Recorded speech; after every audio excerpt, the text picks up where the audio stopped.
Okay, now I was telling a story about Bess and how she lost her jobs. Right. One of them was right at the beginning of 2020, and then another one was during the first part of it. And it was her fault. The first one, it was because of what was going on. She lived in the big city, and what was going on. The place that she worked for, it was in medical. They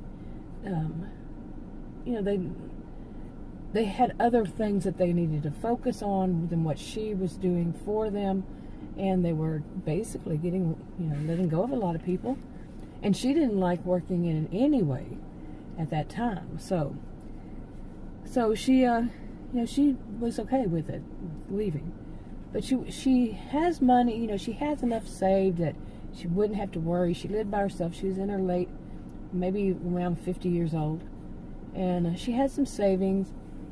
And so she didn't have to worry too much. But she didn't like she would live alone. She didn't like just sitting at home and by herself all the time. So she took a job working. The only job that she really thought she could do, it was working the late shift. It was late, and like most of the time it was from midnight till 5 a.m. or 7 a.m. at a store, a big, huge, superstore kind of thing. And she did mainly like stocking the shelves, and also, if she worked in the morning, sometimes she worked a little more to help them with people who were picking up their groceries, or delivery people were picking them up. So she would help pack them, or she would help, pack them into their vehicles. Well, she lost that one. She lost that job. Because she had poor hygiene habits, mainly with touching her nose. She had allergies, and she had to wear face covering, but she would wear it under her nose, and they kept people kept complaining about various people working there that were doing that.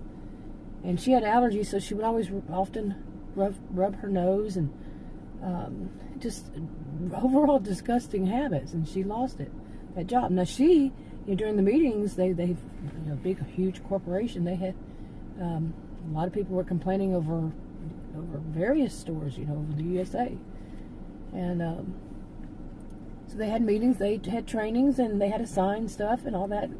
Well, she thought that it wasn't her. She was raised proper, as she felt. She was superior. She was from Victorson County, and it's a very, very wealthy county, Victorson County, Texas, and she just thought it was everybody else, somebody else, not her, but it was her. So they fired her. They told them they had one warning, and then the next time they were fired if they couldn't change their ways. Because it wasn't just her, okay. But anyway, when she lost her job, and then she heard, she has grown-up adult children who mainly still live in Victorson County, and her parents live there too. It's a 2+ hour drive, round trip 4-5 hours, and so she didn't do it too much. But then she heard that there might be a lockdown in Victorson County. This is in 2020, and so she made the decision, during the lockdown she would move back. That she would immediately. She was going to start right away, move back into Victorson County. And maybe she would stay there. Now she did have a boyfriend, okay? And she had a boyfriend currently. And she just didn't know, she met him after a bad divorce and all this stuff, an abusive relationship. She met him, and she wasn't so certain about him, okay? Okay, so that's basically it, kind of like a recap, from the first episode of this story. So basically she wasn't too certain about him, but at the same time she thought that they might get married, and she wanted to once again settle down. Well, so she thought to herself that she would find out if she could move back to Victorson County. Now this is a very wealthy county, and it's very different. It's kind of isolated from other places. And it's very, very different in the way that they do it. They're very wealthy. They have more than one reason for being wealthy. It was founded many generations ago by, and settlers came from very wealthy families, and it just continued. And they have one area that's not so much, and that's they called it way back then. They named it the Outlaws because it was next to a town called Bella, and any of the people in the whole county, the sheriff of the county would put in what they called the Outlaws, and they never changed the name, and because that's where all the jails were and all the other stuff that people just didn't want in their towns, and it just continued that way. But it also, as time went by, it became the main distribution place. They would get things from outside of the county, and then they would bring it into the Outlaws. But also it had the Outcasts, which were another way that the Outcasts were basically kicked out of another huge part of Victorson County, which was basically the people started many years ago as geeks. Okay, they were computer geeks before it was cool, that kind of thing. And the ones that got kicked out, the Outcasts, they were trying to basically overthrow the whole thing. And these were people who helped other people that were back then, just have businesses. Some moved away. They started to become more global and just very wealthy. And then they had the enforcement and all this stuff. But anyway, the people who were, they could be both, but the only people who can buy property, have property, own property, houses, whatever, in all but that one area, they have to be descendants from the original settlers. That's the only person in the family who can, or their offspring will, their offspring, they inherit it, but they have to be members from the original settlers, original founders. And now they oddly enough, the families, they seldom ever have more than maybe one or two children. That's just kind of more of a thing there.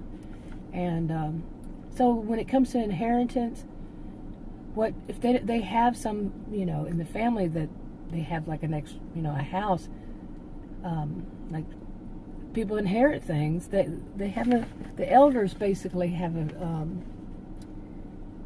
a group that keeps record of who would inherit what, and so on and so forth. And very wealthy. Have I said that? Anyway, when they were planning a lockdown, and they were getting for more than one reason, and they were getting everybody who had property there, if they wanted to. They could have had a choice, of course. In all of it, they have a choice. The elders were trying to get them all to come back to the county. Okay, they had a lot of money, a lot of reasons for that. So when Bess, heard about hints of this from her children and her parents had her when they were young.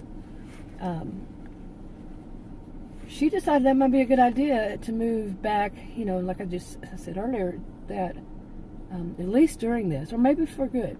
So what was she going to do about her boyfriend? You see. Okay. Now, but she didn't tell her boyfriend.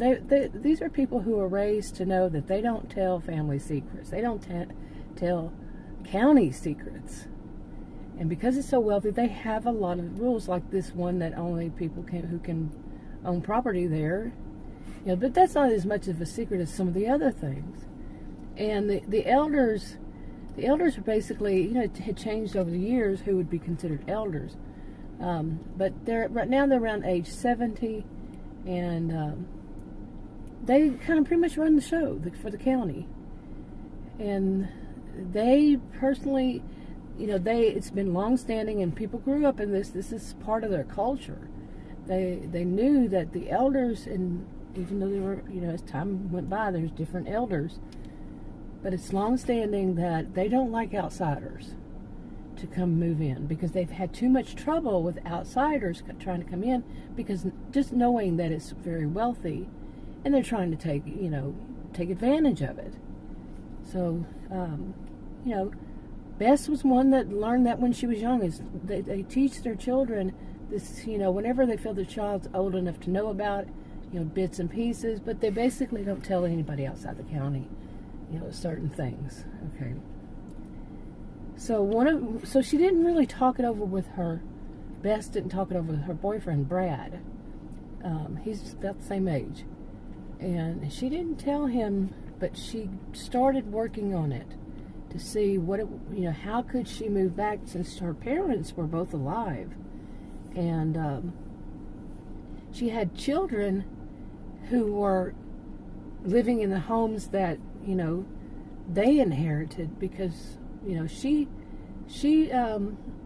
opted out. She let them move into the homes that a house that she would have inherited.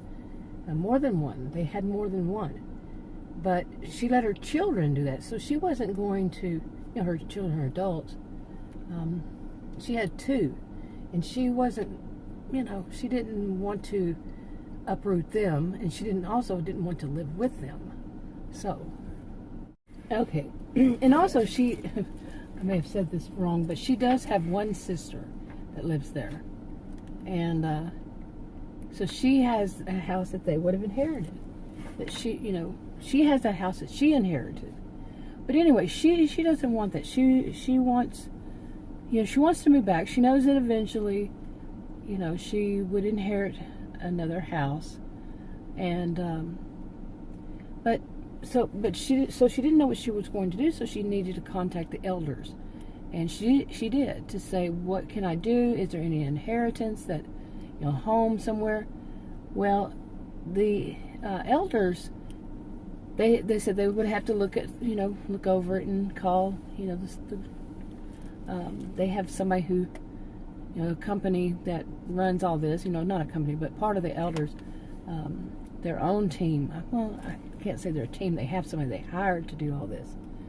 And his team.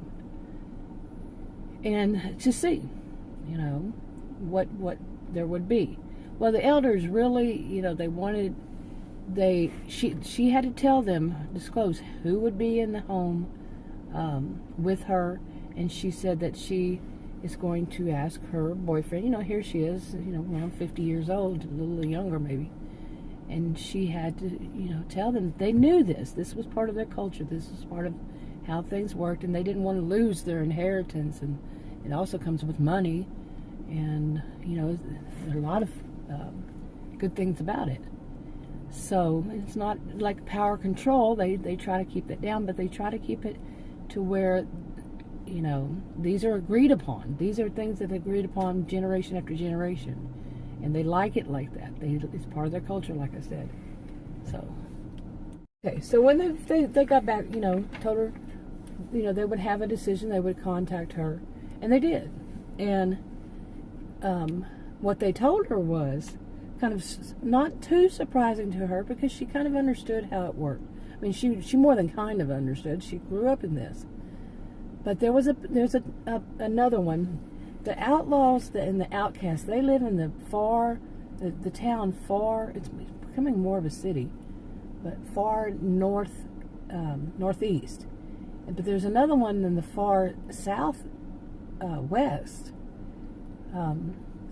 that originally the name of the town was called Hippie Town. Hippie Town, yeah. And now it's more of groups like polygamists and those who practice polyamory. And not all, but mainly. And right on the outskirts of another town north of that town, there are some houses, and that's what they told her. They said that given the situation as her family, and that she didn't have an actual house that she would inherit, that she could move into one of these houses temporarily that are that are not really they're the outskirts of the other town, but inside Hippie Town. They still call it Hippie Town. On that northern part next to bordering another town. And so they told her that she could, she would basically be able to live in the house with no cost to her. And just like I said, very wealthy county. So she was told that she could not tell her boyfriend just yet. She was going to come to to Victorson County and go to the elders, where they had an office, and they would send somebody with her to go check out. They had 3 houses open, and to check out which one she wanted to temporarily stay in. Without her boyfriend, she couldn't tell him yet. And they have rules, and nobody breaks them. Like I said, part of their culture. So Brad was not allowed. She didn't tell Brad anything yet. So she went, did all that, and she found a house that she really liked, and she wasn't going to screw up her own inheritance for some guy, some man, even though she thought that it would be good to marry. No, she went and did everything basically as she was told, not as a child, but these are the rules. They grow up knowing there will be rules, and they're fine. They all, anybody who doesn't like it can sell their inheritance back to the, sell their property inheritance, get their money, and go. Leave, but that's how it is within the county. And people agree, or they leave. No force. It's just what they do. And but she doesn't want that. She wants to go back. And so she went and she found one, and then she had to decide what was she going to do from there. And that's where I'm going to leave off on this one right now, for this video. And then I'll pick it up on another episode eventually. I'll talk to you on another video. Bye.